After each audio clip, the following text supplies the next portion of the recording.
लेकिन चूंकि नीतीश कुमार जी ने अपना इमेज ऐसा बना लिया है, राजनीतिक रूप से वो इतना अविश्वसनीय छवि हो गए हैं कि लोग उस पर कयास लगाते हैं। उनके हर कदम पर लोगों का ये लगता है कि अगर उन्होंने नीतीश कुमार जी जब भारतीय जनता पार्टी से अलग होते हैं तो नरेंद्र मोदी जी से मुँह छुपाते फिरते हैं।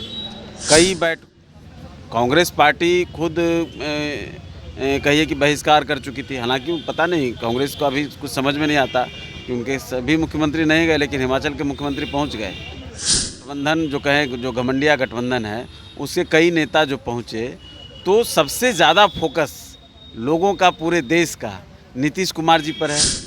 नमस्कार, आप देख रहे हैं नेशन सिटी लाइव। मैं हूं सुधेंद्र रमन। देखिए, G20 की जब से बैठक हुई है, पूरे देश की जो सियासत है वो बिहार में आकर रुक गई है। जिस तरह से नीतीश कुमार 1.5 वर्षों के बाद प्रधानमंत्री नरेंद्र मोदी से मिलते हैं, उसके बाद जो तरह तरह के जो फ़ोटोज़ वायरल हो रहे हैं, उसी क्रम में हमारे साथ हम के जो प्रवक्ता हैं श्याम सुंदर जी। सर, जिस तरह से जो नीतीश कुमार का फ़ोटो वायरल हुआ है, कयास क्या लगाए जा रहे हैं? आपके पार्टी के संरक्षक उन्होंने तो यहाँ तक कह दिया है कि नीतीश कुमार एक बार फिर से पलटी मार सकते हैं।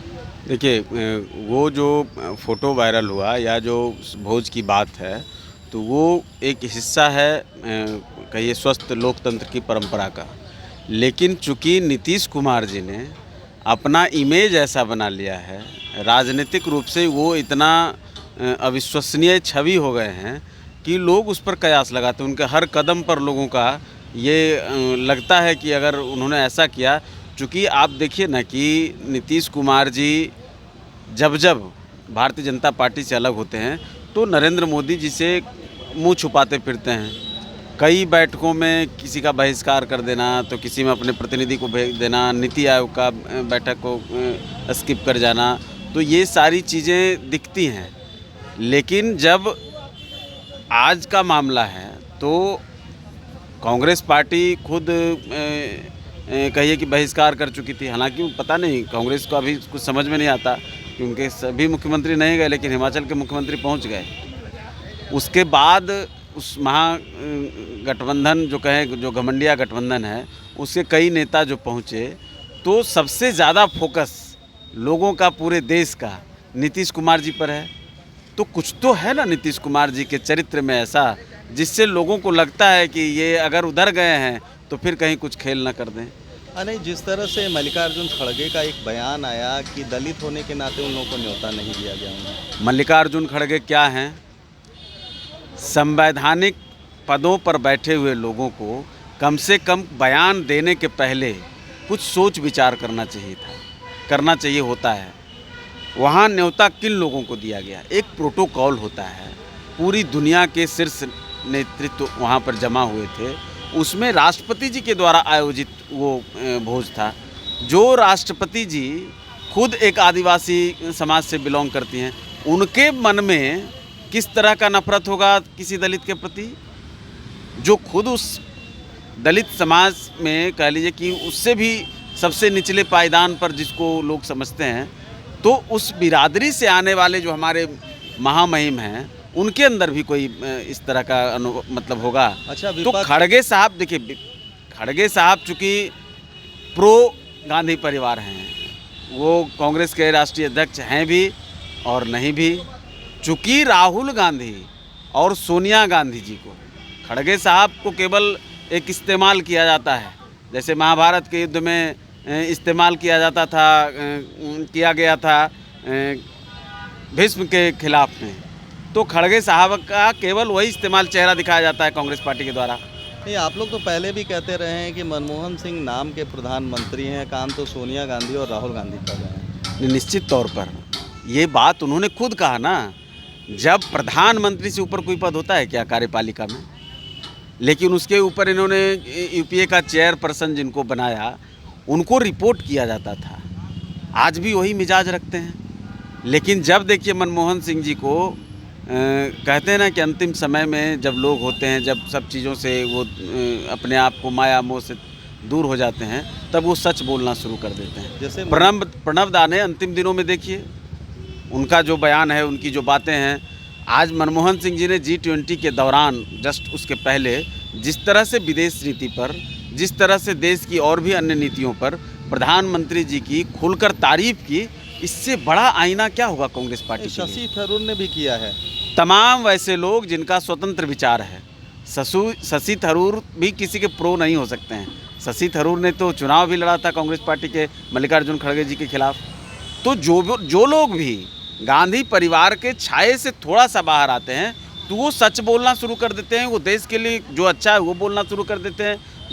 लेकिन अब गांधी पर एक परिवार के अगर आप प्रो रहेंगे, एक परिवार के अगर आप उनके रिमोट से चलेंगे, तब तो आपकी मजबूरी होगी। क्या लग रहा है कि G20 की बैठक से एनडीए को फायदा हुआ है? ये मैं नहीं पूछ रहा हूँ, ये जो विपक्ष है वो आपसे पूछ रहा है कि बेशर्म राजनीति की पर्याय बन चुकी ये तमाम विपक्षी दल, जो देश के ऊपर भी किसी दल को और राजनीति को देखते हैं।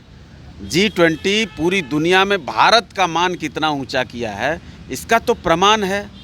चाइना को बायकॉट करके भी भारत ने, रसिया नहीं आया उसके बाद भी भारत ने जिस तरह से नेतृत्व किया, और ख़ास करके रूस यूक्रेन के बीच में जो तल्खी है, जो नाटो के जो समूह देश हैं उनके मन में जो रसिया के प्रति तल्खी है, उन तमाम चीज़ों को पाटते हुए हमारे प्रधानमंत्री जी ने जिस तरह से सामूहिक साझा प्रस्ताव को पास कराया, और एक नेतृत्व जो भारत का एकदम चमकता हुआ जो चेहरा जो हम लोग सपना देखते हैं, उसका एक प्रदर्शन किया, उसकी एक झांकी दिखलाई, वो आप साधारण समझते हैं क्या? अच्छा, यूरोप में जाके राहुल गांधी जो है यूरोप दौरे पे हैं, वहाँ पर जाकर वो भारत जिस तरह से G20 का सम्मेलन हुआ, उन्होंने एक बयान दिया कि वहाँ की झुग्गियों को वहाँ पर हरे रंग के कपड़े से ढक दिया गया, और जो कुत्ते थे उनको सबको पकड़कर बंद कर दिया गया।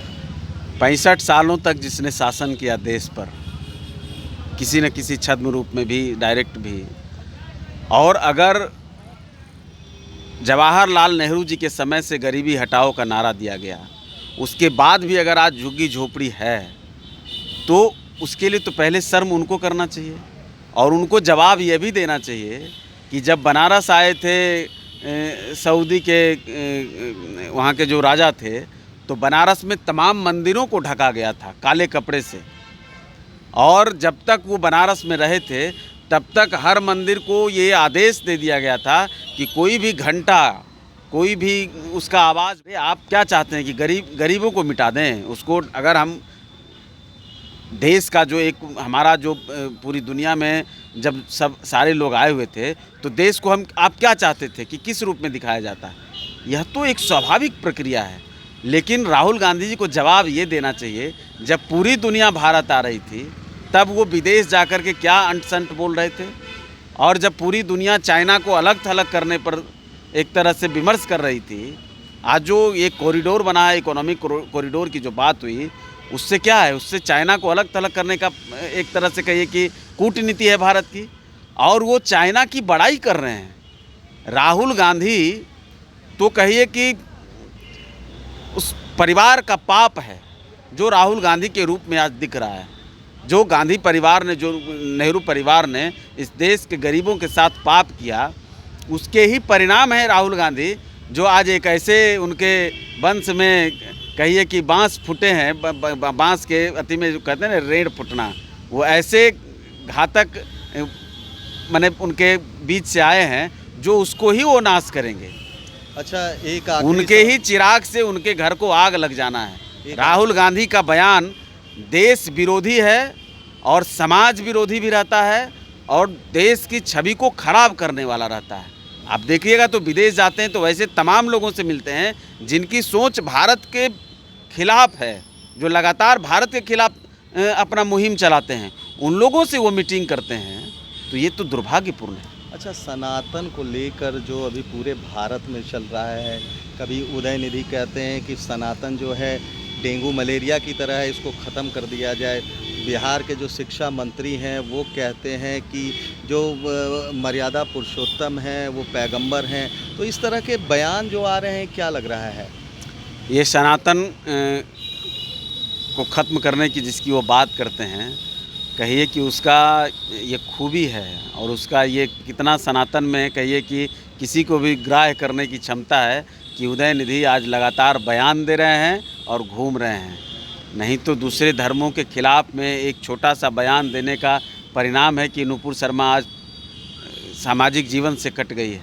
Z+ की सुरक्षा में उसको अपनी ज़िंदगी का मतलब ये सेफ करने के लिए घर के अंदर पैक रहना पड़ रहा है। दूसरे धर्मों के खिलाफ में एक लफ्ज़ जो बोल जाए सर तन से जुदा होने की बात होती है। और ये लोग कितने गिरे हुए लोग हैं। अगर तुमको इतना ही नफ़रत है तो एक तो पहले अपना नाम बदल लो। स्टालिन भी लगाते हो, उदय भी लगाते हो, उदयनिधि भी लगाते हो।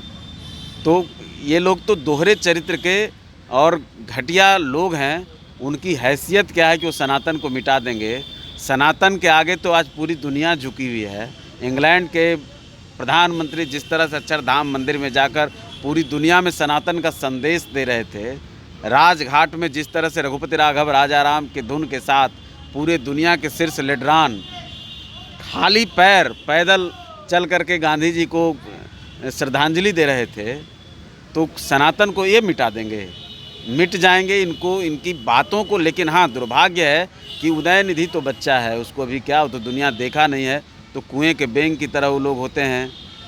पिताजी, दादाजी, चाचा जी इसके नाम पर आ जाते हैं, MP MLA मंत्री सब बन जाते हैं। तो उनको तो स्क्रिप्ट लीक कर दिया गया ना। ये घमंडिया गठबंधन का स्क्रिप्ट है। मुंबई की बैठक के जस्ट 2 दिन के बाद और मुंबई के बैठक के जस्ट कुछ दिन पहले जिस तरह से बिहार से इसकी शुरुआत हुई, बिहार सरकार ने तमाम सनातनी पर्वों की छुट्टियों में कटौती की। और जब प्रेशर पड़ा, जब जनता का प्रेशर पड़ा, जब शिक्षक समाज का प्रेशर पड़ा, तो फिर उसको वापस लिया। तो ये तो टटोलते रहते हैं, प्रयास करते हैं कि कहाँ कितना हलचल है, कितनी प्रतिक्रिया है, इसका कितना क्या हमको झेलना पड़ सकता है। और उसकी कड़ी के रूप में अब देखिए उदयनिधि लगातार उसको आगे बढ़ा रहे हैं। और उदयनिधि का मैंने कहा ना, आज उनके शिक्षा मंत्री ने कहा है, तमिलनाडु के शिक्षा मंत्री ने आज कहा कि इंडिया गठबंधन के तमाम दल इसके पक्ष में है कि सनातन को समाप्त किया जाए। अब मौनम स्वीकार लक्षणम, कोई भी दल बोलने की हिम्मत नहीं कर रहा है। अगर यही बात किसी दूसरे धर्म के खिलाफ में अगर किसी ने कहा होता तो भी तमाम लोग जो है ये छाती पीटते हुए नज़र आते, अपनी चूड़ियाँ तोड़ते हुए नज़र आते, विधवा विलाप करना शुरू कर देते। लेकिन आज इनकी खामोशी बता रही कि ये लोग उस स्क्रिप्ट के साथ हैं। लेकिन चाहे जितना प्रयास कर लें, अब यहीं पर देखिए, देश अगर वर्गीकरण में बटेगा, ध्रुवीकरण होगा, तो फिर कहें कि भाजपा कराती है, मोदी कराते हैं। आप खुद आग में घी डालने का काम करते हैं, तो उसका खामियाजा तो इनको भुगतना पड़ेगा। देश से साफ हो जाएंगे, समझ में आ जाएगा। तो ये थे हम के प्रवक्ता जिन्होंने साफ कर दिया है कि सनातन धर्म की खूबसूरती है कि बयानबाजी के बाद भी अभी तक उन पर कोई कार्रवाई नहीं हुई है। और जिस तरह से बयानों का दौर चल रहा है, जिस तरह से G20 की बैठक भारत में सफलतापूर्वक आयोजित की गई, देश ही नहीं विदेश में भी भारत का डंका बज रहा है। फिलहाल तमाम हमारी ऐसी खबरों को देखने के लिए आप देखते रहिए नेशन सिटी लाइव।